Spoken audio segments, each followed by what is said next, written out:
is that real? Who's real? More Moon movies, Luke? I'll always take more Moon movies. The Orioles game has been on for an hour, and it's only in the second inning. Rain delay? Maybe they're just terrible. They just lost their best player. Well, they're winning 4-0. Oh. They led the game off with a home run. But he wasn't their best player. He's my favorite player.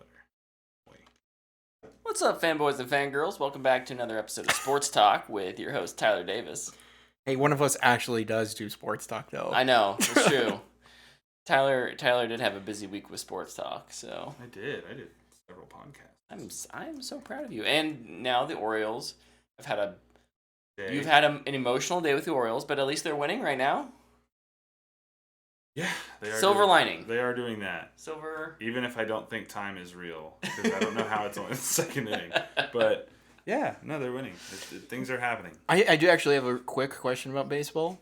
Yes, sir. Why are so many of the games like 15-0 or something like that now? I feel like there's always one team that's just always scoring. Is it the new pitch timer they have? No. So it's just easier to play offense? I don't know what it is. It's weird. Like, the Blue Jays scored 28 the other week. Like, is that against the Royals? No. Or the Orioles? I can't remember. I think it's always one of our teams. teams. They're playing the Red Sox, actually. Oh, because it's the Sidney Sweeney curse. Yes, because she threw out the first pitch. And everybody's like, Boston can never let her throw out the first pitch again. They're probably not going to let her back in the stadium. Probably not. And I'm sure she's okay with that, because I'm pretty sure she probably doesn't even care. Probably. But yeah, I'll get a score for the Royals. They'll be like, the Royals won 15-0. And be like, oh, wow. And the next day, same teams. They lost 15-0. It's like, what's going on in baseball world? They beat the Yankees this weekend. Are the Yankees still good? Yes, they're the best team in baseball. That shows you how much I follow baseball. Yeah. Aaron Judge hit his 43rd home run tonight. Baseball's pay to win, though. So it is. There is no salary. This is true. It is pay to win. Microtransactions for sure. Lots of them. And the Yankees have the most money to spend on it. Oh my goodness. Well, good to know. The system's rigged just like it is in podcasts. And that was a weird Is that why we only get like 5 viewers? Yeah, because we don't pay to win. Oh. Noted. We're here for that natural audience Noted. growth. I'm going to start paying to win. Organica growth. I'll go buy some of that Bungie silver to get us one more view. It's all about, what's it called on Twitch? Is it Bits or whatever? Or is that Mixer? I think that's Mixer. I don't know what it is on Twitch.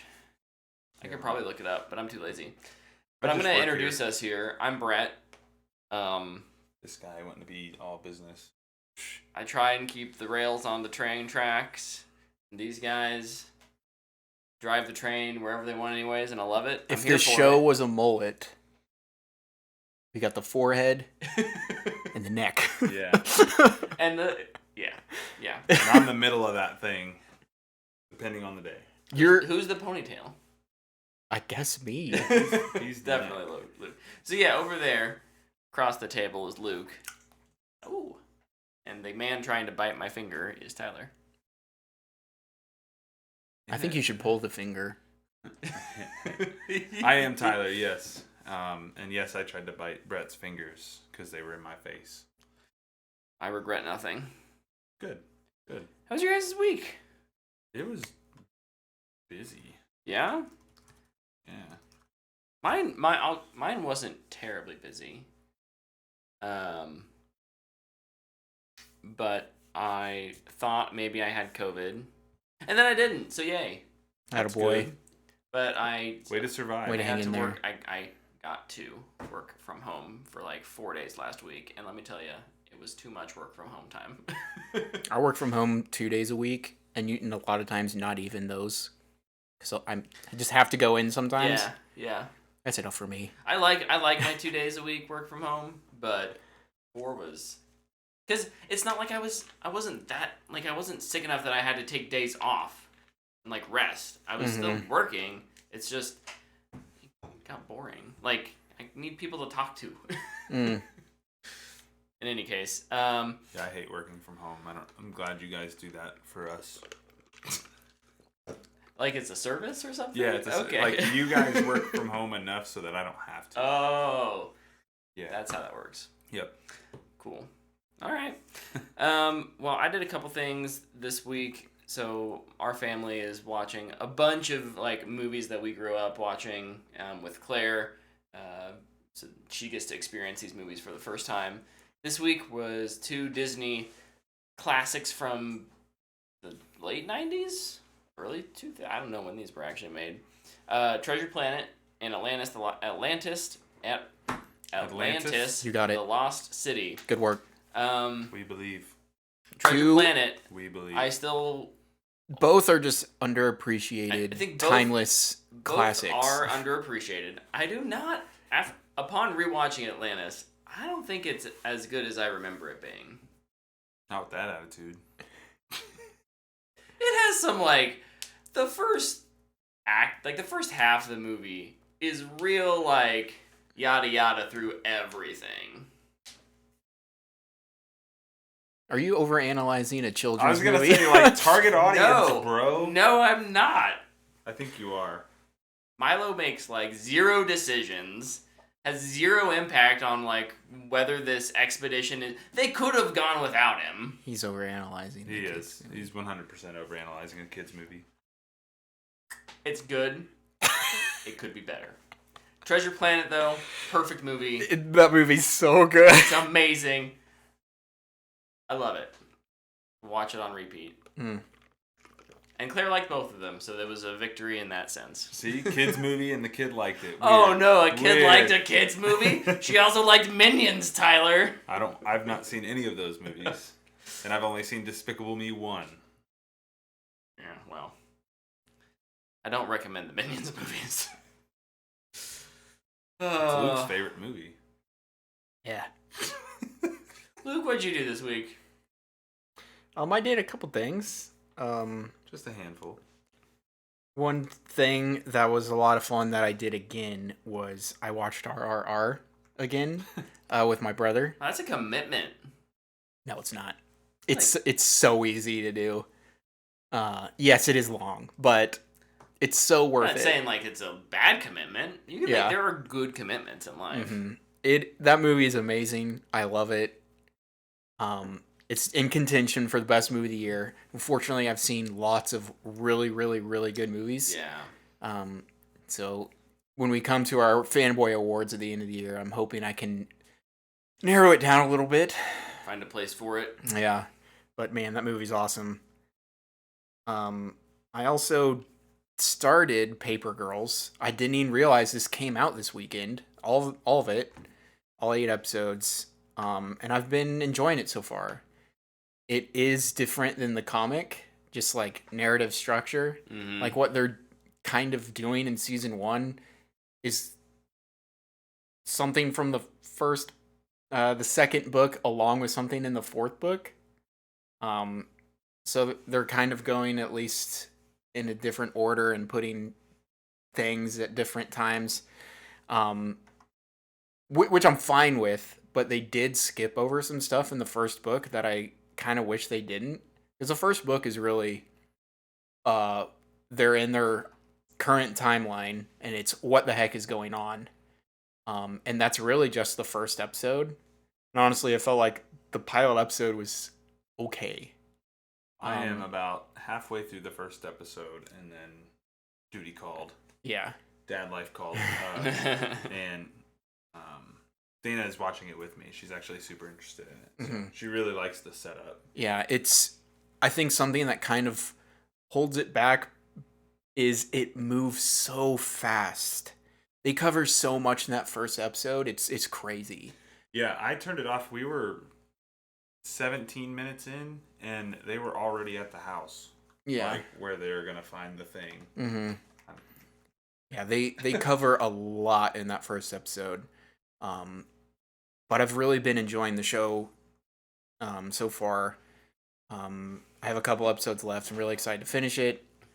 The cast is fantastic. The girls are super good.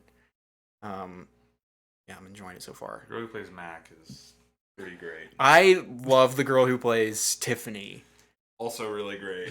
She is awesome. She at the point where I'm at, she's just kind of like yelling at people now because she's getting real tired of people's crap, and it's just fantastic to watch. I think she's awesome, and Mac's storyline is very intriguing too. I mean, Cool. I know the story because I've Yeah. read the series, but like I assume I they really leave like what out- they're doing with it too. I assume they leave out that big thing in the first book. We'll see. Maybe. No comment. With her. No comment. Maybe. Oh Maybe man, not. that's gonna be intense. There's two big things that happen with Mac, and they do one of them. I'll Okay. say that. All right. One of the things they do in the show is they've simplified it for a season 1, because the first like 2 books honestly get so absolutely crazy, and the girls get split up pretty quick.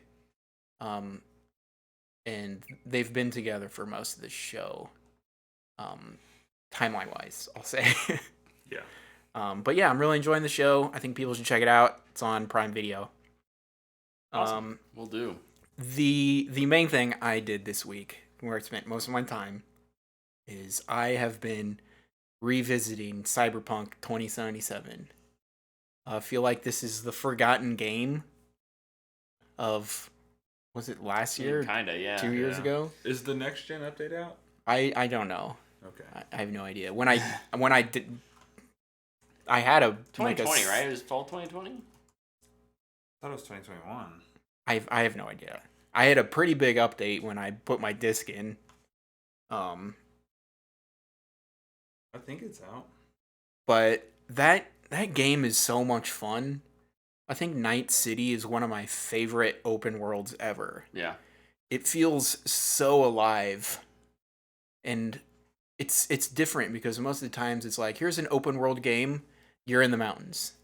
Like every time. Wilderness and It's always Yeah. in the wilds, and it's like, no, you're in a giant city. Skyscrapers everywhere, and it's just so awesome, and it's alive, and I really enjoy that part of it. I also just really enjoy driving around. I never fast travel anywhere. I'll just hop in a car or get on a motorcycle and drive there. Is the driving better? 'Cause that's Uh, part of the big update, and it did come out. I Dead Fist confirms. in the I chat. don't know. I can't tell. I've always been bad at it. If it's a game that has driving and it's not Forza, the driving is just never good in my opinion. Sometimes it's hard to compete against the Yeah. best. I think the best thing about the game is Night City and like the story, the writing.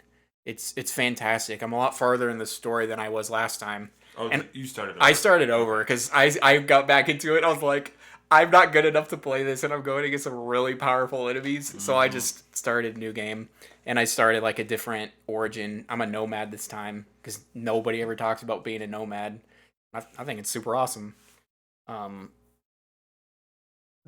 The worst part of the game is the combat, and I don't know if it's necessarily all to the fault of CD Projekt Red. I mean, it's a shooter, but like half the games in existence are first person shooters, and that's like the whole point of them. Well, I think like it's kind of like the Fallout problem. You know what I mean? Like they're great RPGs with lackluster gunplay. Yeah. And Cyberpunk is, kind of the same. Yeah. It sounds like. And there's the aim assist just needs to be cranked up. Yeah, it's really low on Cyberpunk. I do remember that. Being Yeah. like, man, this feels weird. And like you start off and it's just like I can't hit a thing. yeah. And it's really frustrating. But like as you go through the game, now I think I'm like 36 hours into my new Oh, nice. play, and you get used to it. Yeah.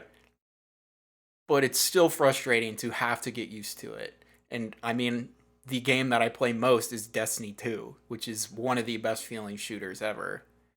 I would say probably top 3 at least. Yeah. Yeah. Maybe 2. So maybe one. it might be my own fault that I'm going from one of the best to this game's about the world. Yeah. Not necessarily the action. Yeah.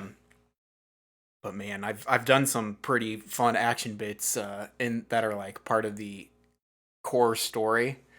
Oh man, they're so cool. Like just some crazy things are happening. I'm excited to actually finish the story too because I think I'm pretty close. I was gonna say you got to be pretty close by now. Yeah, I imagine. it's hard to figure out how long the story is because you have all these different like companions you meet throughout. Yeah. And they're side jobs is what they're called, but it's like you have to do this to do the rest of the story. Because you gotta level up and stuff. Yeah. To get stronger. Yeah. But I think if you had been holding out for Cyberpunk and you have a next gen console or a PC, I think you should get into it. I think it's worth your time. Just for like the world alone. Yeah. It's amazing. Yeah. If I don't even know if they sell it on old consoles anymore. That was such a fiasco. That was a disaster, man. I mean, it's... Yeah, I don't know if it's available digitally. Obviously, you can still pick it up physically. Yeah. They print physical copies. Those copies might just be worth more money Maybe as a are. copy themselves. But yeah, I think I gave it a fanboy worthy when it comes out, and I still hold to that. So yeah. JT, I think, kind of agrees with you. Or his own opinion is in the chat. He says that he thinks the combat, they just tried too much. That it should have been a shooter with abilities rather than... Yeah. And like, because if you can focus on the one thing, then... And then there's like... What is unique about it is that you really can play it 3 very different ways, right? Yeah. So, and like, for my leveling, I'm doing reflexes, which is the one that I'm focusing into. Yeah. Which I didn't do last time. Which is pretty much gunplay. Yeah. And I feel like that's been helping a lot. All right, there you go. And honestly, if you play Cyberpunk, you have to do it into whatever is hacking. If you don't do that, I feel like you're just missing out on one of the most intriguing parts of the game, which is hacking people's brains and fighting them. Yeah. But if you want to do melee strength, you can do body, or you can do reflexes, which is more guns and swords. Nice. I run around with a sword. It's fun. Like a katana? Yeah. That's and I just bought the mantis blades now, so now I just run around it. It's great. I love it. I'm like Wolverine. That's definitely gonna be our thumbnail. Yeah, him like... You need one that's not blurry. There you go. Ready? I don't know. He was holding his breath over there. Tyler, what'd you do this week? I didn't do a lot of things. I did a few, though. So I recorded 2 podcasts over on the Takeover Sports Network. I did an NFL Takeover show talking Vikings and Chiefs. So if you're a fan of either of those teams, go check that out. It was really fun. I watched it. It was really great. Thanks, man. I recommend it. Shout out to LaValle and Richo. Glad I could fill in for Rich while he's out. As LaValle said, looking for love in all the wrong places. And then I recorded my show, the Big 12 Takeover, with Donnell, and we put that out on Sunday, ranking the top 5 running backs in the Big 12 heading into this season. Nice. And then the big thing, really the only, thing I did was I played Stray. Oh, the cat game. Yeah, the cat game. So the PlayStation exclusive cat game from Annapurna Interactive, and I believe the studio is called Blue 12 or B12. Was it the same people that did A Plague Tale, which I just played? Blue 12 Studio. Yeah. Did they? I think Annapurna was part of it. Annapurna is the publisher. Okay. Yeah, so Annapurna, just very quickly, if you're not familiar, they did Stray, they did Neon White, which is getting a ton of buzz this year for Game of the Year stuff. They did Outer Wilds, 12 Minutes, The Artful Escape. They they publish very, very, very good games. Yeah. They're kind of like, in my opinion, the A24. That's exactly how video I would have games. described Yeah, it. like they just attach to these things, and like you go play them, and you're like, oh man, this is really freaking good. They're awesome. Yeah. So yeah, I played Stray. My quick impression. Stray is a great example of how to do a lot with a little. Simple gameplay, minimal cutscenes, and a compelling world creates an enjoyable experience. It's really simple. I think like there's 4 inputs when you're playing it. Oh, you got wow. the stick, right trigger, L1, go 5. Which is the meow button. Square and circle. Okay. Which one's the meow Circle. button? It's right there to hit. It's an achievement. You don't want to be. It's an achievement to meow 100 times. Oh my gosh. I bet I could get that in the first minute. Like I just constantly meowed. It's really cool though. Like the meow feature, you can like based on your environment where you are. The sound design's really cool. So like it echoes in certain areas and it's like muffled in others. It's really well done. Yeah. For pros, I wrote Atmosphere. It's a very atmospheric game. If you've watched the trailer, you kind of get that from it. You're this cat who falls down into this city, and kind of as you're playing to get back to your family, and essentially you go through this city of robots where humanity has died, and these robots are all that are left. Isn't there a Love, Death, and Robots episode about that too? Kind of, and the cats were the only things that survived. Yeah. I won't say whether or not the cats are the only things that survived because I don't want to spoil it for people who are interested in playing it. Oh my goodness. So I put atmosphere, interactions with the environment. It's really cool how you can kind of just go around like cats push things off of tables all the time. You can do stuff like that. Some of the side quests require you to do things like that. Like you have to like push a paint bucket off the thing to get into this building, or so they make it work. It's not just like this gimmicky thing. So cats are just doing side quests, is what we need to realize. In some instances, yes. When the podcat comes in here and Starts begging knocking for stuff food, over. it's on a side quest. It is on a side quest. Oh. It's also really cool. Like you can go up and meow next to one of the robots, and like sometimes they'll react with like a heart face. My favorite one is like I walked up to this person who's sitting down, and I meowed, and it was like freaked out by me. I thought that was really cool. There's like bars and clubs and stuff that you can go into and like see just kind of what the world's like. And then the story is really good. I won't dive into it because I think it's a story worth playing because it's a bite-sized game. It took me 4.5 hours to beat. So it's really short, but the story is super good. You're this cat who falls, like I said, into the city, and you kind of get linked up with this robot. And there's this other group of robots that just want to go outside. And so you play the game as this cat trying to help these robots get outside. Right. But there's a lot of really mature themes throughout, and it's really fun. My only con would be just lack of freedom in movement. You can't just like run and jump. Like it's not like Mario, right? Like when you just run around, you just jump. Everything is like you look at something and hit X to jump to it. Okay. So it's not as it makes it easier to play. Like you can't fall off of things. Sure. You can't miss your jump. Right. Your jump's gonna hit no matter what. But when you start to play it, like at first I was like, oh, I don't know if I'm gonna like this. But you start playing it and like you get caught up in the atmosphere and the world you're in, and you get caught up in the story, and you're like, no, this works the best, because if you couldn't, you would just fall and die all the time. The cat can die, and it is traumatizing when the cat dies. Just a heads up. Just in like the course of gameplay, if you fail a thing, things will kill you. There is stuff that kills you. Right. You like fall into a blender or something? No, there's these things, these little alien type things that have kind of grown in this world. They're like a parasite, and they're called Zerks, and they'll like jump on you and eat you. Ooh. And then there's a robot organization that will try to prevent you from doing things. Sorry, I'm trying to like dance around spoilers. And they just shoot you. Like Jerks. it's like a gun, and it's like and then the cat just dies, and you're like, oh my gosh, it's a one hit and you're dead. It's kind of traumatizing. So if you have kids and you want your kid to play it, just be aware of that. It's not like super graphic. It's rated M for mature. I think it's rated T, but it's graphic cat deaths. Weird. I think I died 4 times my whole playthrough, so you have to die 9 times to get the achievement, obviously. But as far as rating goes, I'd give it a fanboy worthy. I think it's really fun. I think it's a little held back by the lack of freedom and movement, although I don't know that they could have done it any differently and make it feel okay. It is an indie game, it does not feel like an indie game when you play it. It does not look like one.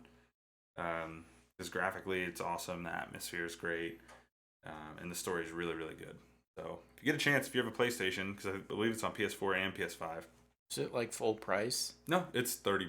Nice. Nice. Yeah. I actually traded in a bunch of stuff and bought a gift card for myself because I had a bunch of games that I wasn't playing or games that I've owned for a long time that are now just on Game Pass because Xbox bought everybody. And so I just traded those in, and I got that and another game that I'm not talking about yet for $12. So sneaky. Avengers 2. I can't wait to hear Have what you played that more of is. that? A little bit. I'm at the point where like I've unlocked the war table on that. I didn't play any this week, but I had played a little bit after getting back from Colorado. I'm still enjoying it. Still fun. I don't think it's bad, but I'm also not doing all the multiplayer stuff. So. Well, Luke and I went to the theater this You weekend, did? and we saw a movie. Kind of on a whim. Yeah, Luke just texted me out of the blue. He was like, "Hey, you want to go see a movie?" I was like, "Yeah, sure. Which one?" Dude, I was bored. I played Cyberpunk literally all day. Yeah, I was at a birthday. I had a birthday party that night, or I would have gone with you guys. You know, It's like, I gotta get out of the house, man. That Super Pets movie's out, but like, what do you think about this Vengeance thing? I'm like, let's do it. I've maybe seen a trailer for it. I kind of recognized it, but yeah. And a good choice. Yeah, it was a great choice. So you're welcome. Yes, thank you. This is written and directed by B.J. Novak, who is of Office fame as Ryan. Ryan started the fire. Ryan started the fire. And he's also the lead actor, so writer, director, actor. A lot of jobs. Lots of jobs. And wow, and like what a directorial debut. Mm-hmm. Fantastic. Yeah. No, it's... hate Sorry. Luke's doing a visual gag that has to do with the movie. I love you, but you're such a doofus sometimes. I can't even focus now. I hate this. The movie's fantastic, and don't sleep on it. Go see it. We both didn't even know about it. I don't think I had seen a full trailer. I probably just skipped the ad on YouTube. And I'm so glad I went to go see it. It's a really simple and effective mystery story about a writer who's trying to get into the world of... What's funny to me is that like it's a guy trying to get into the world of podcasting. Yeah. And so he ends up in this place investigating a murder of someone that he hooked up with, but he's doing it for a podcast. Not for good intentions, but how the story is woven around themes of wanting your 15 minutes of fame and who we are and needing affirmation and needing to be heard. How we assume and how people are before we get to know them at all. Yep. All of these themes are woven together really well. At the same time, it's really funny. Very dark and very funny. It's some dark. There's some dark comedy in there, but it is really funny. Yeah. The freaking funeral and like the car ride right after had me dying. So I think one of my favorite parts about the entire movie is Boyd Holbrook. Is the brother of the girl who died in the movie. Yeah. And he is so funny. The conversation they have in the car might have been one of the funniest bits in a movie I've seen in a while. It's great. 100%. But like just their entire family too. Yeah, it's super goofy. Is really great. The mom and the grandma are hilarious. And it's great because you're stuck in this like dark comedy, and then it just kind of punches you with emotion. Yeah, which is just the best. It's my favorite. Like I think I said it a while back. It's why I love Scrubs. That's not really a dark comedy per se. It's more of a sketch.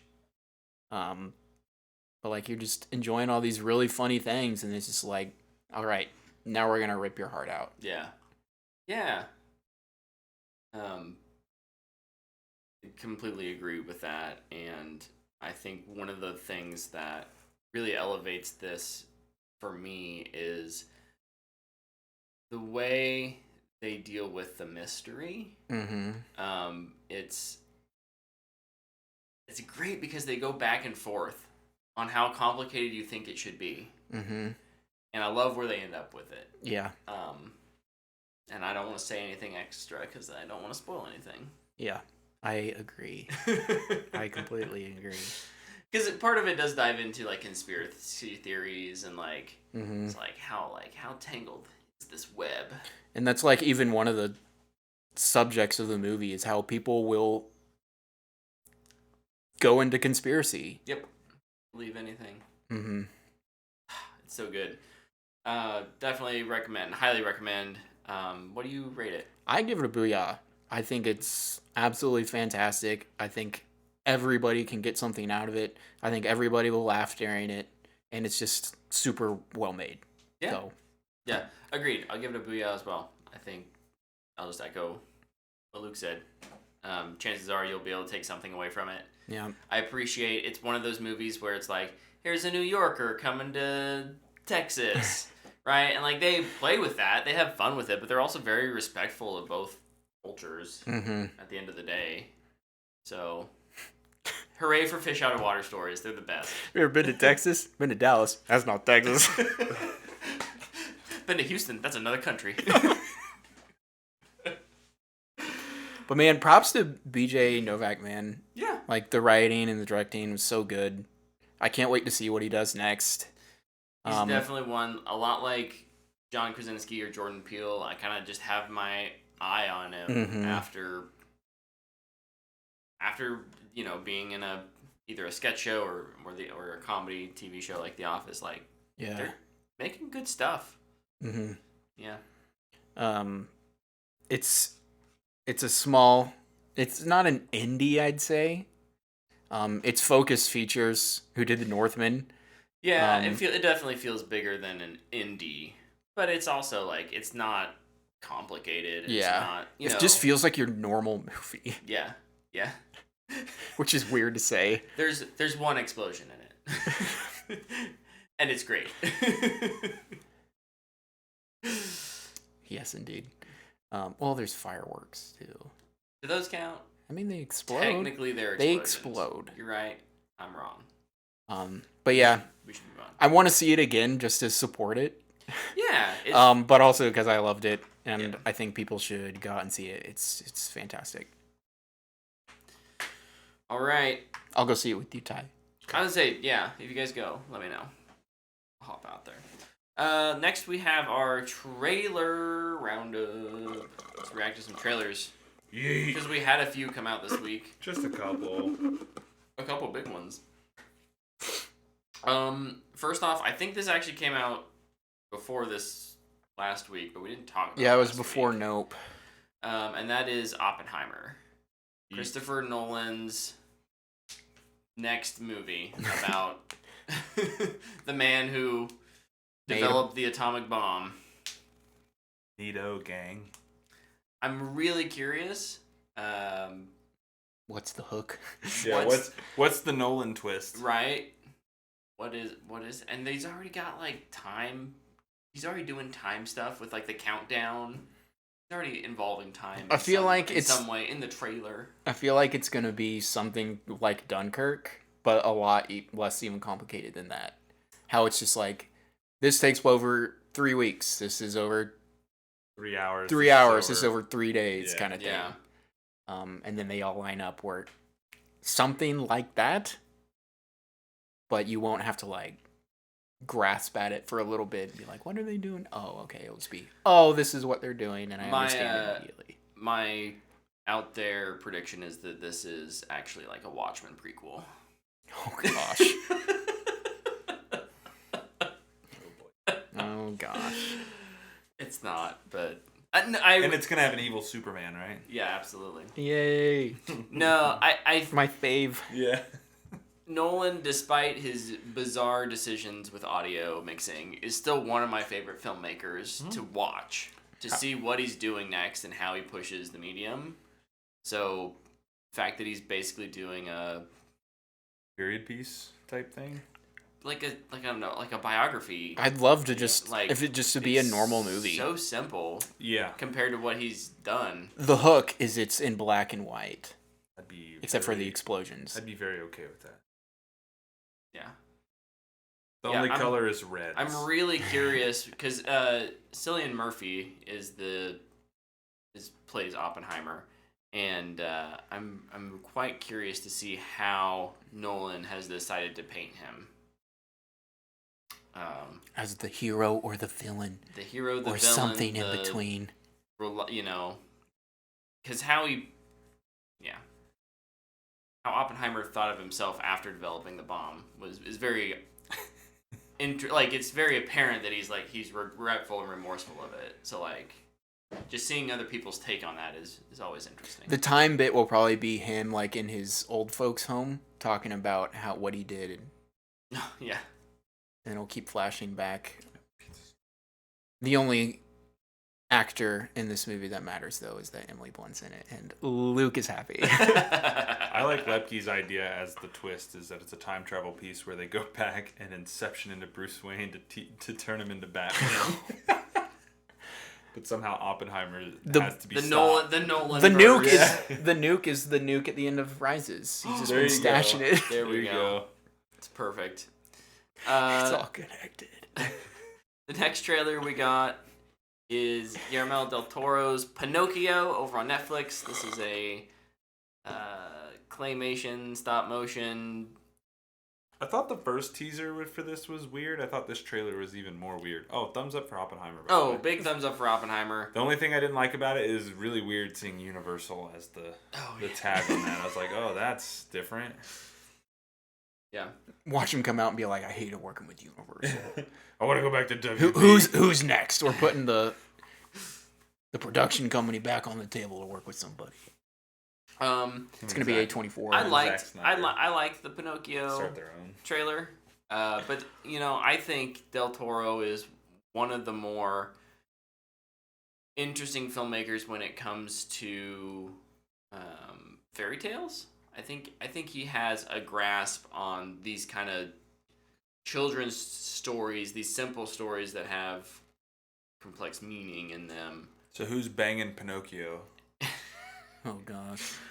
It happened in one movie of his. That is a child. It's all. That is a puppet child. Guillermo's a weird dude, man. I'm not saying you're wrong. He's a good filmmaker, though. I agree. And I will watch this. For sure. Yeah, it's coming out on Netflix. I look forward to hearing what you guys say about this because I knew Luke would not super touch thumbs this. down to this movie. Screw claymation.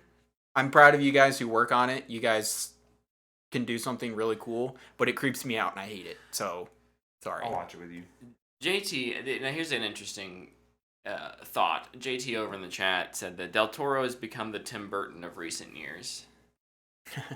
It's kind of an interesting. I had never thought. I don't think he's not as like bombastic or flamboyant as Burton, but he's bombastic as Burton.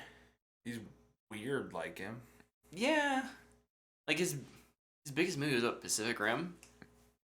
In terms of budget and like probably, and I mean it's still a very different tone than Burton, but I can understand like that coming from there. Burton I think had a longer reign of like I can do whatever I want. I'm weird. Del Toro's stuff is usually much smaller. I don't know. He feels like a weird professional indie filmmaker who's given like a big budget. That's what I like about him. It's like I get an indie film that has money behind it. That's what I find most interesting about his movies. Okay, next we got the Cyberpunk TV show, Netflix show. Yep. Netflix? It's Netflix, right? It's a Netflix show. Anime. I thought this was hilarious timing because I've been playing this game all week And then today they dropped the trailer, and I'm super excited for it. I think it looks awesome. I'm sideways on this one. That's just because, as we've recently in the last like year discussed, Brett's like, I'm into anime, but like trailers are always for anime are always weird. We're talking about Cyberpunk? Yes. Yeah. Thumbs up. I think this actually looks kind of cool. The action looks great. I don't know what I was expecting, but it wasn't this. See, that's the thing. I think I wasn't sure what to expect with it. Dude, and sorry. Really I'm changing gears. Okay. Did you know The Shape of Water only cost $19 million to make? That does not surprise me. I'm not surprised. That's wild. Studios used to make fantastic movies without insane budgets all the time. Yeah. That's true. Yes, JT, I do enjoy. Brett does enjoy talking in the third person. Gross. The next trailer we got was Blonde. Another Netflix trailer. Netflix just dropping the trailers this week. I guess Marvel and DC did all their stuff last week, so... Well, DC did 2 trailers. That's all they got, man. A trailer and a clip. That's all they got. Yeah, Blonde. This is the Marilyn Monroe biopic with Ana de Armas. It's a weird trailer, and I'm here for it. Thumbs up. I'm thumbs sideways because her accent is so thick and she can't get rid of it. I'm just embracing it. That's going to bug me. I'm just going to embrace the accent. I'm sideways on it too, and I feel like it's NC-17 strictly for like headlines to be like, we made an NC-17 movie, and it's not going to add anything to the actual movie. And Netflix has to get some of their 2 million subscribers back. They lost 2 million? I don't know. How many was it? Just 1 million? Yeah. Last time? Okay. Yeah. They had to get some of their 1 million subscribers back. So those headlines, man. Dude, I wait for the headlines for like parents that are like, my kid watched Blonde, and it's just like parental controls. Set them up. Yeah.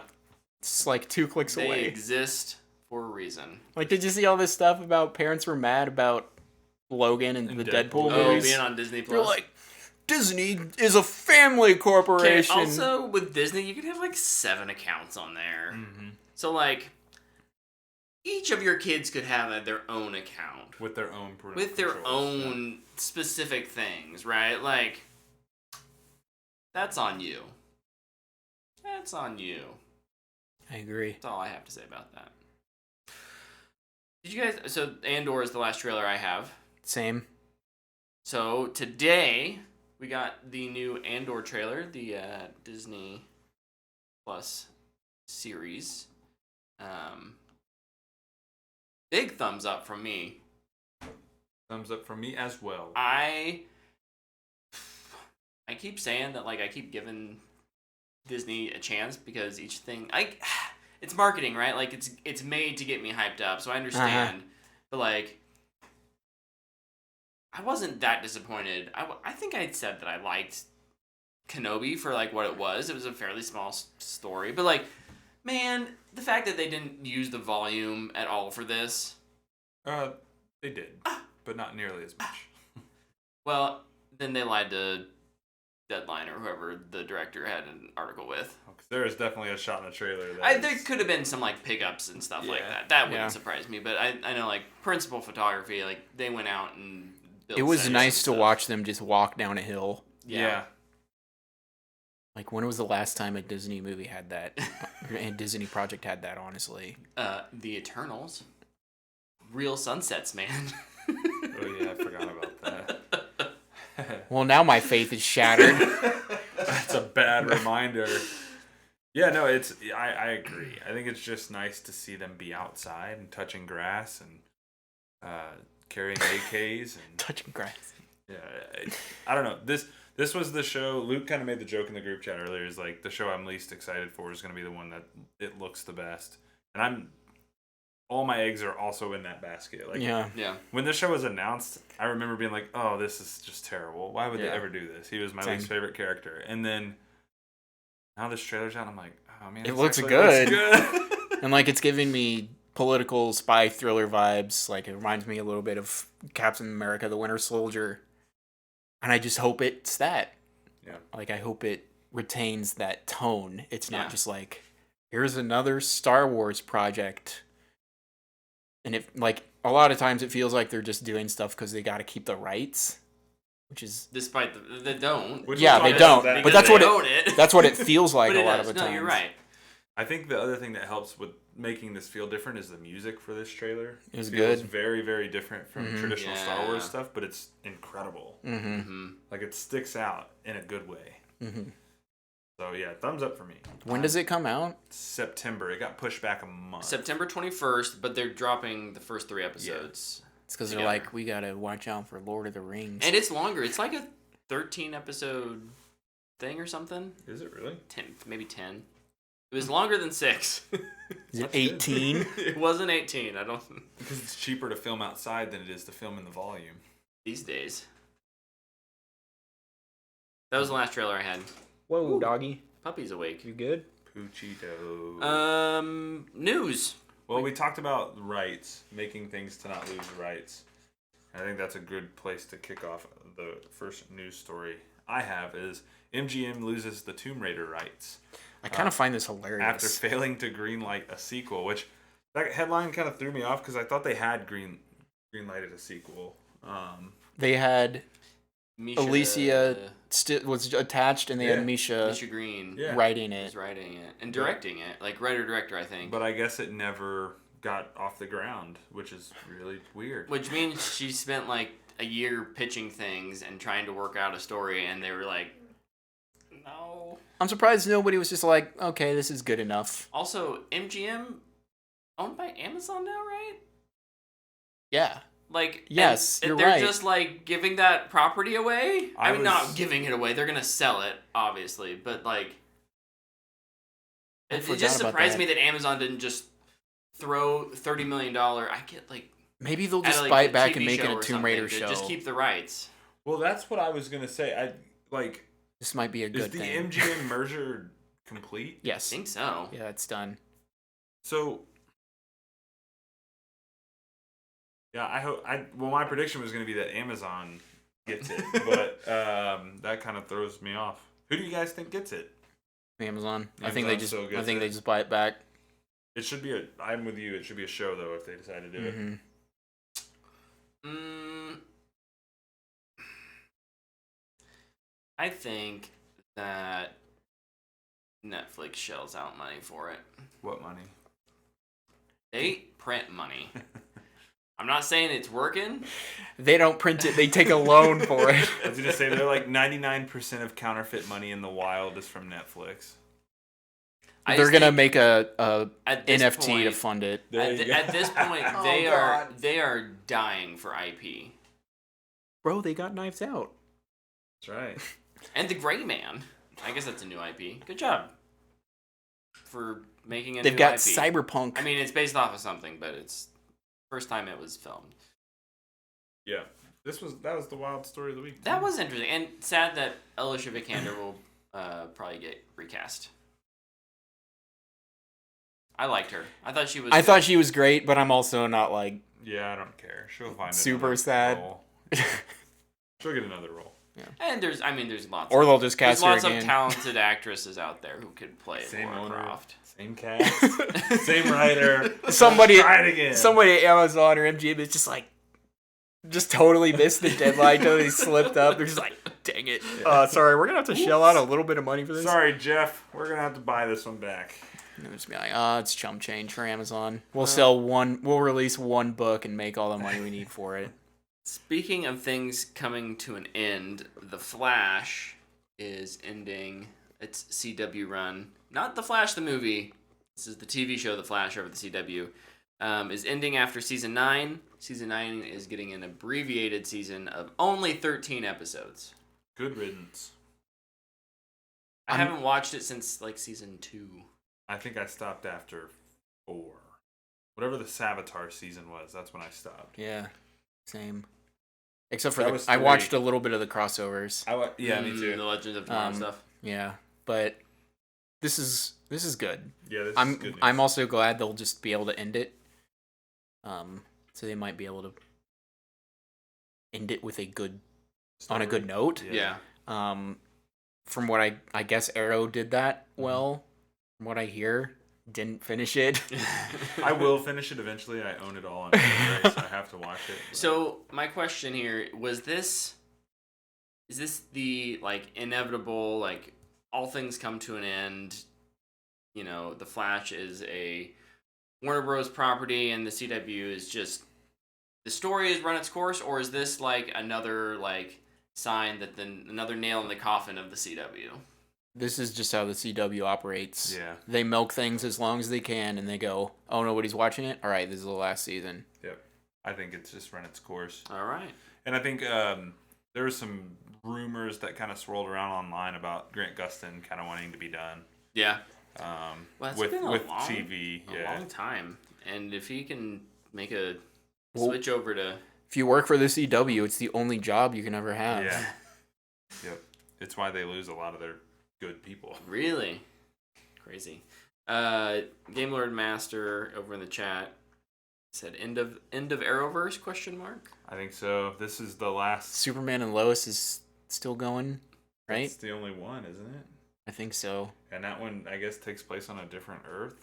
I don't know. Yeah. Black Lightning, is it still going? No, I don't think so. I know Batwoman's done. Supergirl just ended. Legends of Tomorrow just got canceled. What else was I there? think you're right, Nick. Arrow, I think it's Flash, the Superman, and Lois. end of the Arrowverse. Naomi got canceled. Naomi got canceled, yeah. All right, ready for the next era. Let's go. Ready for this Flash movie that will come out and everybody will boo. JT says Grant needs to play Plastic Man. Oh, gosh. I think Grant's going to take a break from comic book stuff for a while. Good for him. He's going to go back to Glee. I was going to say he's going to go back to like music and stage stuff. He'll probably do some serious stuff. He did like some serious indies that he did like a dog drama for Netflix recently. Try and get some, do that like, out of nowhere, this guy's like actually like a talented actor. Yeah. Like he's gonna get an Oscar nom, and he's not gonna win, but he's gonna get a nom. And everybody's gonna be like, "That's the guy from the CW. It's the guy from Fortnite." Oh my gosh. Oh my. Okay. Well, something that's apparently not run its course is Ben Affleck in the DC universe. What is happening? Well, Jason Momoa posted a photo like. I love how this came to be though. Like, this is so funny. Cat's out of the bag, or like secret's out. Dude, so smart of him though to get out in front of this. For sure. It's like, I guess in the caption he's like, "Man, stupid WB Studio lot tours would have spoiled it." So he like posted a picture really quick because I guess people got pictures of Ben Affleck on set, and so they're like, frick, we gotta release something." I just love the reasoning behind it too. They're like, well, the Flash got delayed, so Aquaman's coming out first, which means Keaton won't be Batman yet. All right, so Ben, you want to make $1 million real quick? And I think Ben and Jason are good friends too. You can tell. I mean, he just had. Dude, Ben looked stoned out of his mind in that picture, though. Dude, that guy is. He looked baked. So he's newly married again. Newly married. I was saying, remember how like during the first Justice League, during Justice League, it was like way down to life. Like, sucked for him. Like, he's back on a high, man. He is straight to the top. Right, and I'm sure some Mary Jane may have helped with that. I'm sure, man. Yeah, he looks baked out of his mind. Some MJ and J-Lo. Ooh. Hey. All right. So he's returning for the new Aquaman movie. Out this December? Is that this year? That's not this year. That's next year. No, did it get next delayed? Year. I think it's like March. In March, yeah. That's right. It was Shazam is... Originally, it was because it was going to be Avatar and Aquaman, the water movies. But now it's Black Panther, and now it's Shazam and but Avatar. But Avatar and Black Panther are both also have. Black Panther is also underwater stuff. Yes. So JT and Lepke have great discourse going about the WB actors. So. Lepke says, "I thought the next logical step for WB actors was WWE wrestling." And JT goes, "Nah, they just make a show on Stars about wrestling." So true. So true. Hey, I heard that show on Stars is really good though. I've heard Heels is awesome. I never know how many people actually have stars. I don't either. Did you see the interview with the Sam Raimi's best friend? I don't remember his name. Bruce Campbell? Oh, yeah. The guy, because Ash Evil Dead, Ash Evil Dead had pizza ball vendor. Yeah, Ash Evil Dead had a show on Stars, and they had 3 seasons, and then it got canceled because nobody watched it, and then they added it to Netflix, and everybody was like, "When's the next season coming out?" He was like, "Well, let me tell you a story." That's great. So Comic-Con may have been last week, but Marvel still had a few more Comic-Con is all year round. Things baby. to pull out from its sleeve to be like, we can't lose the news cycle quite yet. And the big one being that Destin Daniel Cretton is going to direct Avengers: The Kang Dynasty. Autocorrect changed Kang to Kane. Kang Dynasty. I'm a huge fan of this. He has a writing credit and directed Shang-Chi, Legend of the Ten Rings, and is working on Shang-Chi 2. So they're probably well into development of Shang-Chi 2, and then once that's wrapped, he'll just transition into Kang Dynasty. I'm amped for this. I am very excited for this, but I'm also a little annoyed that we don't have a director for Fantastic Four. And it comes out much sooner than that. Steven Spielberg, man. Oh, yeah, I forgot. They're getting Steven. They're going to get Spielberg. They're getting One Spielberg. of these days. Dude, if that actually hits, everybody's going to lose their minds. I just really thought of that because something I didn't mention in my weekly recap was that I've been watching the ILM Light and Magic show on Disney Plus, limited series. And he's in it a lot, obviously, because he has a very close relationship with Lucas. And yeah, no, good filmmaker. He's all right. I mean, he's only made some of the most iconic movies ever. And invented the blockbuster. And he did a thing. He's all right. He's okay. He's okay. That's all the news I have. Okay, so talked about things not going away. More Rocky spinoffs. The Drago spinoff was announced, much to Sylvester Stallone's frustration. Yeah, he's pissed. His chagrin. Yeah, he's not happy about all of this, and he's not happy with Dolph for not telling him, and it's all a disaster. He's been fighting for the Rocky rights for a long time. Yeah. To get him back. And they're making a Drago spinoff about his son after losing to Creed in Creed 2. Spinoff of a spinoff, I guess. That's all right. I'm not super interested in this one. I'm not either. I'm excited for Creed 3. I don't really care about this, but I'll watch it when Creed it comes out. kind of proved that there was still some life left in the franchise, but this does feel like a little bit of a stretch. Yeah. Mm-hmm. Well, that said, we thought the same thing about Andor when it was announced, and now we're all excited for it. So I think Creed's carried by Michael B. Jordan though. Michael B. Jordan is the name that's going to get people to go see that. Yeah. I don't think Dolph Lundgren is a box office draw anymore. Bro, he was an Aquaman for 5 minutes, though. Yeah, with his weird red hair. that was yeah. But yeah, that's a thing. Got a couple more. You got anything, Luke? Did we talk about how the Gray Man is getting lots more? No, we did not. Get after it. It's getting a sequel and a spin-off. Sure, milk it, Netflix. I didn't like it, but clearly it did well enough. It did well. I will say, much like when something like The Terminal List does well on Amazon, I'm glad that it's not another pre-existing franchise that they're just raising from the dead. Mm-hmm. That said, do better with the sequel. For me, but they won't because they'll make it for the audience who showed up the first time, and that's fine. I understand that. I'm not gonna assume that they're gonna make the spinoff and the sequel any different than what it is. Gray Man 2 is gonna be Netflix's first Oscar winner. Maybe let's lower the budget. Nah, dude. Sequels are always Do we bigger. need- do we need it to be? We're taking that to 250. And the spinoff's going to be 300. Did they say what the spinoff is? I don't think so. No. Maybe the person who made the wigs for the movie and their journey of making bad wigs. Ooh, that felt mean. I'm sorry.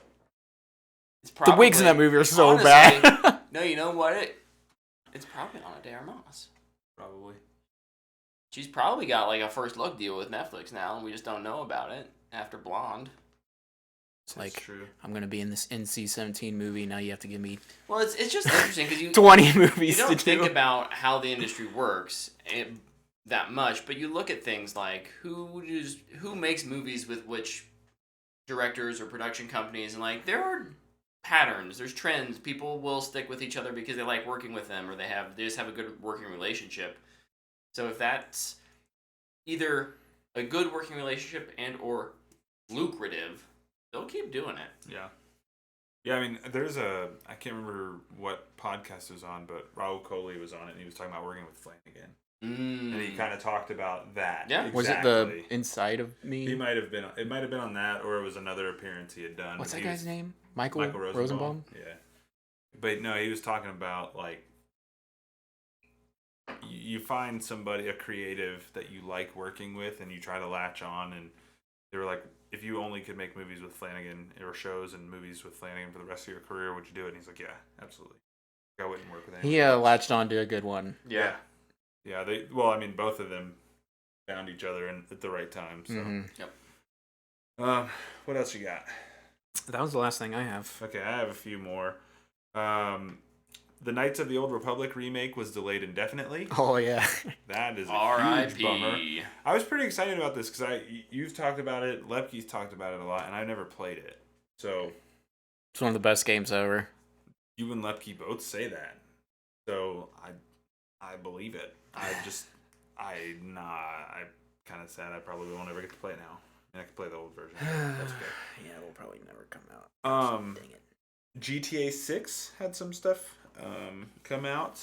They will have a playable female protagonist for the first time. Groundbreaking. Scorsese can do Fantastic Four. I love that. This is cinema. Yes.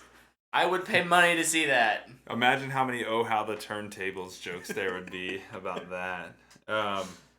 Yeah, they'll have a playable female protagonist. The game will be based on, I believe it was Miami, and they're going to add to it like other cities. So they're going to make it like an expanding game. Which is kind of where their GTA 5 Online started to go. So I'm not surprised they're going to do that. The real bummer in all of this is that everything else Rockstar was working on has been kind of shelved until this is completed. What else were they doing? They were doing a Red Dead Redemption remake. Oh, that's okay. And then I think the other thing that's getting delayed is something they've not announced, which is Red Dead 3. We don't need games to be Red Dead 3 remade can wait. I can wait for Red every Dead 3. 5 years. Yeah. I'm okay with Red Dead Redemption remake getting canned or shelved, just because of the other remake they did being so bad. Yeah. Yeah. And honestly, it doesn't really even need it. No, you can Red go back Dead and game play is it. still It good. still plays pretty well. Yeah. And Red Dead 2's got plenty to do in the single player. So, Mm-hmm. and then the last thing I have is Sony announced this week that they're removing the accolades feature from the PS5. What is that? Exactly.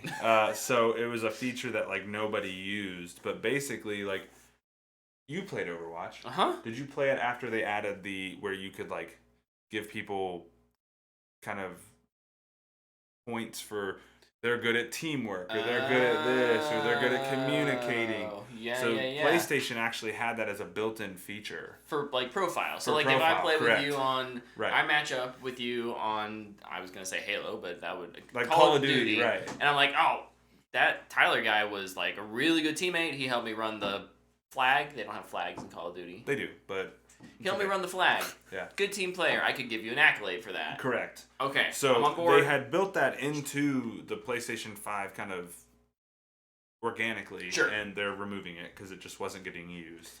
And it's funny, like you saw the announcement came out, and like all the comments were like, "What was that?"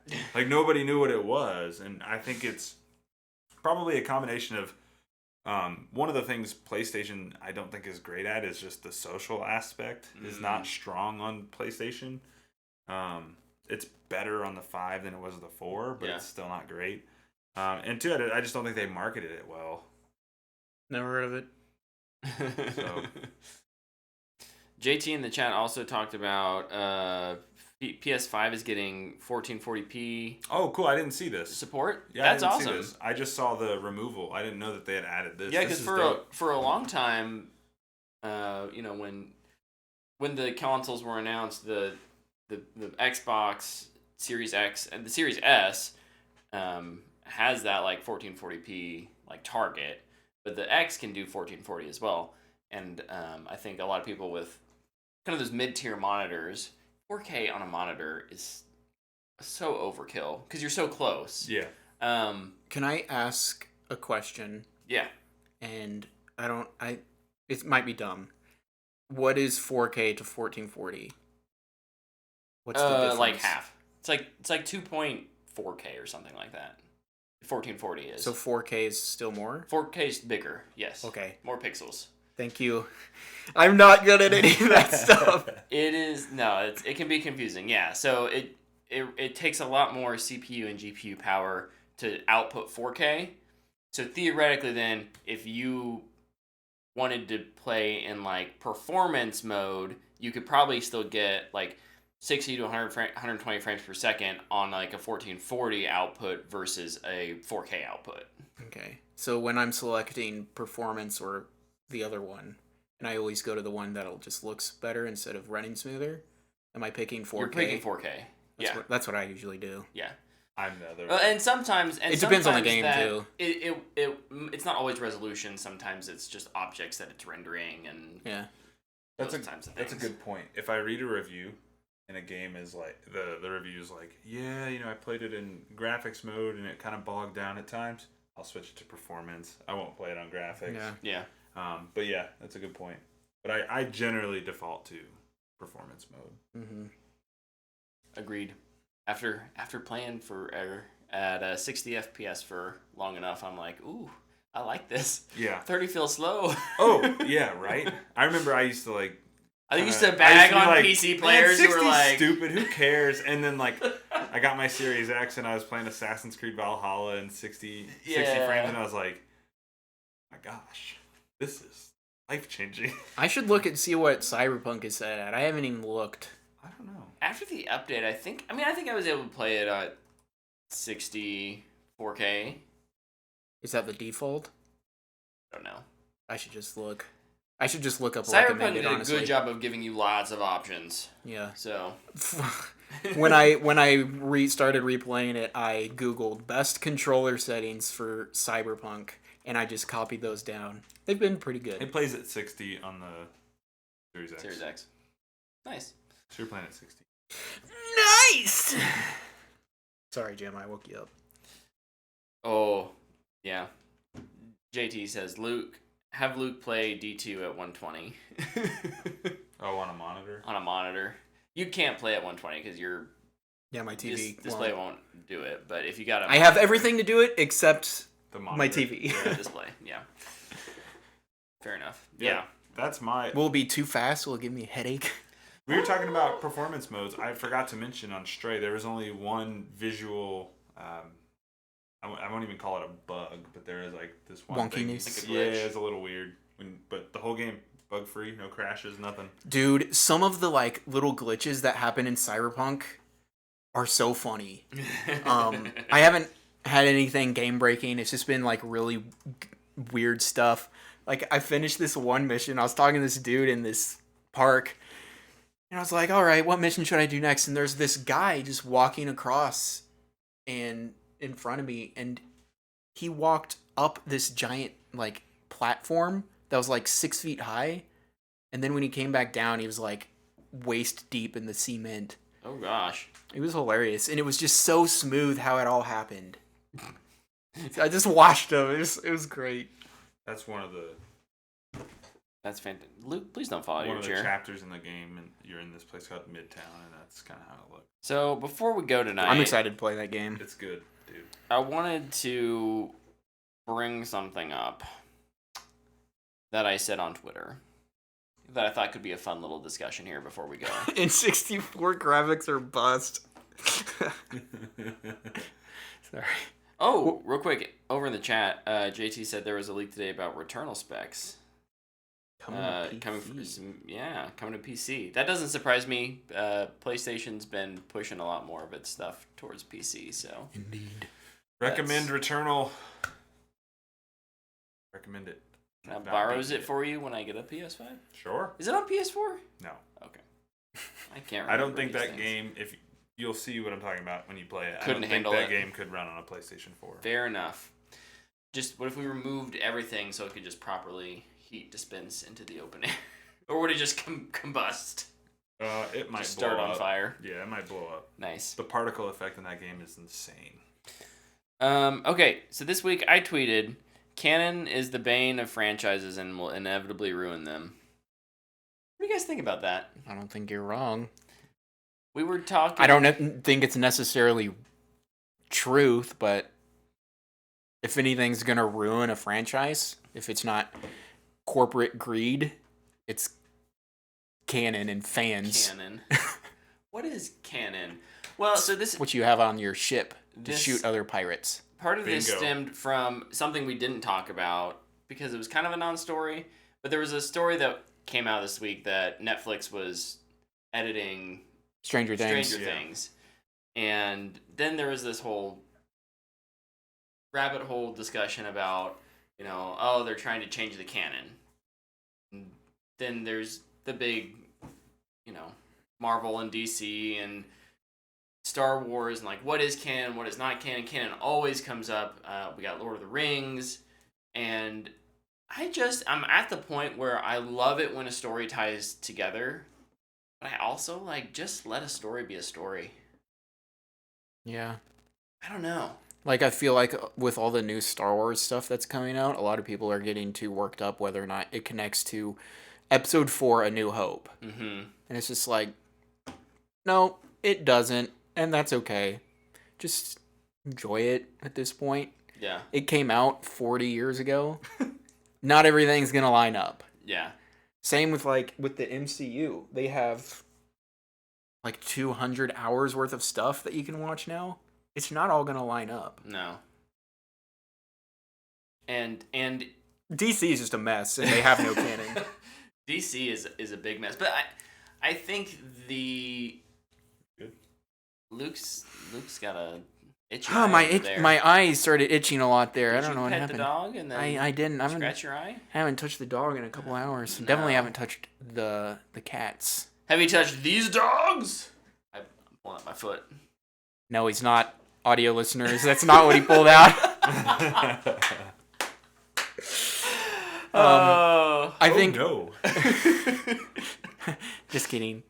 As far as things that are most annoying with canon is how both DC and Marvel now are just going, it's the multiverse. Yeah. So you can just ignore the canon. It feels cheap. It's It's kind of Because magic. because Yeah. because of the multiverse. Yeah, and I got there. I say this from an outside perspective. I was always turned off by multiverse comics because I felt like it was a lot of that. I know that's not. I know there are plenty of great multiverse comic stories. Do you mean multiverse do you or mean Elseworld?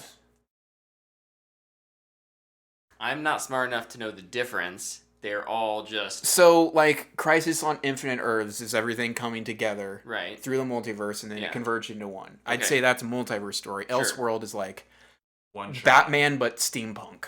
Yeah, and it's Oh no, one shot. I love that. Okay. I Yeah. love that kind of stuff, and that's what I would like to see in the future of these big elaborate franchises is them to take more chances. I think because we get things like the Batman, which is its own standalone thing, But then we keep hearing rumors that like, oh well, it's gonna be tied in via the Flash, and you know, Let that be an Elseworld, and let the Flash Yeah. go run amok with Michael Keaton with Michael Keaton. and or Keanu Reeves. 'Cause he Not wants to play everything has to be connected. yeah, But it is cool when some stuff is. absolutely. Yeah. Yeah, and if man, Like, we will never get another normal Marvel movie. no, I will miss the era of MCU, like Phase 2 and Phase 3. It was like, wow, this is really cool what they're doing. They're gonna do something with this. We didn't really know what Infinity War and Endgame were gonna be. yeah, But then you had the X-Men over here. You had Logan and Days of Future Past. They just weren't connected. It was super nice. and I think Logan's a fantastic example. Logan is not like a proper X-Men. Here it fits nicely in the chronology of the X-Men films and what this was leading to. It's not like a definite sequel. It's just kind of set in that world. They use the same characters, but it's its own story. I think the It's only my one favorite thing about it. I think the only one it can like even remotely connect to is X-Men 1. Yeah. And I love the like fan theory about how fans connect it to everything, which is X-Men 1 happened. The rest are the comics based on those characters. But then Professor X killed everybody with his mind thing, and then it's Logan. Yeah. So it's X-Men, Logan are the actual only two movies. Because in that movie, they were like, hey, look at these comics that you're in. Yeah. And those are the other movies. Yeah. And Love that theory. And I really enjoy that aspect of speculation and the fans putting these things together. But I think the danger the studios have with Canon is saying you can't think that way. You like, we are solidifying this is the one way it happened. Mm-hmm. Right? This is the only way it could have happened. But like, I love the possibility that these worlds give you in terms of what could be possible. Mm-hmm. So, over in the chat, Nick says, I think canon is less important than continuity, but I hate the whole they didn't do it in the comics conversation. Or they didn't do that in the comics. Yeah. What do you guys think about if something's inspired by a comic, how faithful must it remain? Capture the essence. I've said this a lot. Yeah. Just capture the essence. That's all I care about. And most of those comic characters have been around since 1938. So They've done a something bunch. like that in the comic before. Yeah. Batman is killed in the comics. He started off like throwing a noose around a dude's neck and flying off in a plane. Doesn't he kill like 7 people in his first appearance? Yeah, he was just an absolute killer He's just shooting people. at first. Like, I'm pretty sure he shoots people. Yeah, he in the carries a first gun. comic book. Yeah. Detective Comics Superman 27, yeah. Couldn't fly when he first started. Did you know that? That's why he was leap a building Leaps in and a single bound. Single Yeah. bound. Everything has been done in the comics, so anybody can find anything to justify something that's happened in a comic. But yeah, it comes down to essence, and it comes down to what that director is going for, whether or not that person likes it. Mm-hmm. Yeah, sure. I don't love that Batman in the Snyderverse is just a killer. Yeah. I don't love it, but it's what Snyder went for. So you just accept it. go on with it. That's Yeah. the story that's happening. So yeah. And what I like about that is we got 3 movies with that Batman, and now we're getting a different Batman. Mm-hmm. Like, and I hope we get. I love Gal Gadot as Wonder Woman, but like, I can't wait to see what they do with Wonder Woman next. Yeah. Whereas, like, when are we gonna get the next cinematic Iron Man? I mean, we're just getting rebranded. I mean, characters who like Ironheart, right, or War Machine, like they take the place because they're the same shape of character. They have the same with like Captain America and Sam Wilson. I've been watching too much New Girl. Sam Wilson is Captain America for sure. Like, he's not the only version of Captain America. Just like I say Chris Evans, but Steve Rogers isn't the only version of Captain America. I want to see both of those. They don't have to be tied into the same story though. Mm-hmm. So like, what if we got a Captain America that was Sam Wilson, who wasn't given the shield by Steve Rogers? Mm-hmm. Like I think that's an interesting story. Mm-hmm. I digress. Thanks for my No, entertaining it's great. discussion. It's a great conversation to have. And I think it even brings up another one, which is, when is the MCU gonna end? Will they ever end it, or are they just that greedy? Because people will get tired of it. People are getting tired of it. I think they'll ride it till the wheels fall off, honestly.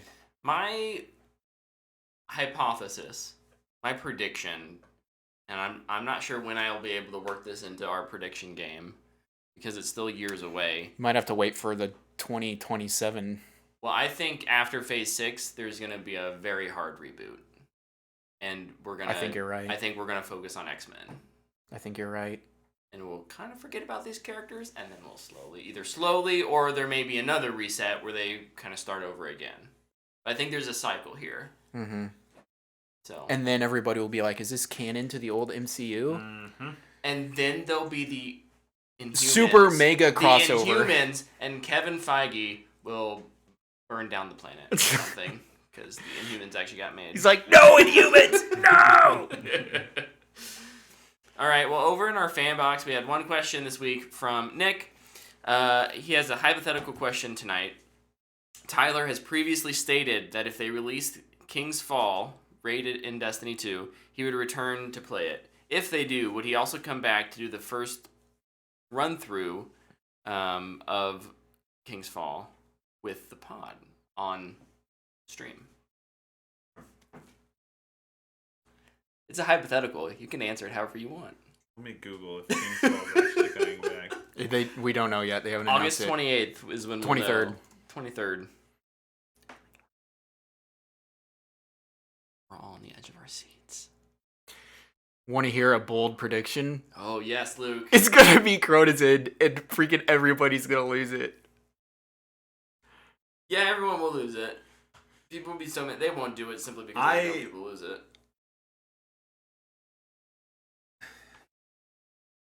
Look, the game is... the audio listeners, you cannot see the pain on Tyler's face right now. The game is still beautiful. installed on my Xbox. Oh, yeah! So yes, if King's Fall is brought back, I will... Consider it at least. No, I'll play. If August 28th they say King's Fall is coming, I'm gonna start playing again. 23rd. Whatever. If they are like, yeah, we're bringing it back in the spring, I'll start playing again. Okay. Follow-up question from Nick. Would you also do... Because we're terrible Destiny players, and we haven't done Vow of the Disciple. Would you also be part of our first run-through of Vow of the Disciple? Well, you have to buy Witch Queen. Shh. No, I wouldn't. I'm just watching out for my brother that doesn't love this game. I wouldn't have to buy it. Why not? Because Lepke bought it. Oh, that's right. Game sharing. Yeah. That's right. Clever. Here's the thing, though. It's difficult to find 6 people to raid that you actually want to raid with. This is a good point. And yeah, I would love to do the raid. I'm still super hyped to do it, but I'm not dying that I haven't done it yet. Yeah. Yeah, kind of, man, everyone that I played with regularly, except for Luke, has kind of moved on from I mean, they still hop in and play a little bit, but none of us play enough that we feel like we are like, oh yeah, let's do a raid. So I haven't done Val. You know, at this point, we might as well just wait for all of the 3.0 subclasses to be out, so you don't feel like you have to use one. Yeah. Come on, Thunder Crash, be broken. Come on. Yeah, I'll come back for King's Fall. And I guess while I'm warming up for it, I would have to do the new raid with you guys. Yes! We got him. On tape. That's right, baby. I've said for a long time that if King's Fall comes back, I'll play it. Gosh dang it, it's gonna be Crota's End! I won't come back Actually, for Crota's I won't End. even really be mad. I've never done Crota's End. Isn't that the one that's like a strike? Yeah. Yeah. I've done that. They'd one. make it hard somehow. What if they added it and there's Crow's End is not 4 new hard. encounters? No, like they change it to make it I hard. thought you were saying they make it hard somehow. I was like, that one is not hard at all. No, like You can beat that raid in like 25 minutes. no, for sure. I understand that, Tyler. I'm saying they will make it more difficult if it becomes If they bring it back. if they bring it back. Yeah. Yeah. So. Yeah, if they bring that back, I will not come back. I'll just 3-man it. You probably solo it. I don't liked know. it. I liked It's that. a fun raid. I like that raid. It's Yeah. it's nice and quick, and it's not like a huge time commitment. But Yeah. Crota's End is smaller than the new dungeons. That is true. what if they brought back King's Fall as the raid and Crota's End the dungeon at the same time? I've heard that a lot, actually. And I feel like most people are like... Hashtag Unvault Destiny. I'm starting a trend. Have you heard this one, though? Some people are like, what if they just bring back the Leviathan raid? It's just like... You took it away, and now you give it right back. It's like, But what yeah, there's the a heck? part of the fan base That would be burn. hyped. That would sting. At the same time, I love that raid. I would It absolutely is a good love to raid. have it back. It is Not a good gonna raid. lie. And you know what they could do? That would make it interesting. It would have made more sense this season if they had brought it back and they had like a corrupted version of it. Mm-hmm. That would have been cool. Yeah. Like it could be mostly you could change up the mechanics a little bit even too, but it's still the same play spaces. It just has the new. I think everybody at this point is just wondering when they're going to bring anything out of the vault. Yeah. I don't think they know. Well, they probably know, and the answer is never, because Destiny 3 is coming in 2 years. Ooh. I'll come back for Destiny 3. Yeah! We got him! Count me in for that. Oh, man. Okay, well, thank you for that question, Nick. If you guys have questions, listeners or viewers on YouTube, if you have a question, find us over on Twitter or send us an email. At Twitter, we're at WhatTheFanboy. Our email is whatthefanboy@gmail.com. Send us a thing. Or, actually, if you go over to our website got a little bit of a makeover. Facelift. It did? Another one? Yeah. Oh. I switched some hosting stuff. It's essentially you can write a little comment below our last show and I'll get a notification. So like if you're listening to this show 261, What the heck? you can write a comment, write your question there, and I'll get a notification too. So you don't even have to email us. Red is indeed. Post a Beautiful. comment. Oh, I have to sign in. Oh, I don't know. Thor Ragnarok is one of Marvel's best movies, and nothing like Planet Hulk that's based off. You are correct. Sorry, that's going back to our canon conversation. That was going back a little bit. I published a comment. Did you get it? Yo. That's why I said, yo! Yo! Yes, I see it. Ha. Ha, ha, ha. It works. Well done, sir. Well done. In any case, thank you all for tuning into the live stream here. We stream our shows live Monday nights, 8 p.m. Central Time. We love talking to you all in the chat. Nick and JT, thanks for holding it down today. But of course, we always just appreciate your viewership, whether that's on YouTube, Twitch, or listenership on the podcast. So, until next week, thanks for watching. Thanks for listening. We'll see you. Running Wrath of the Machine tomorrow.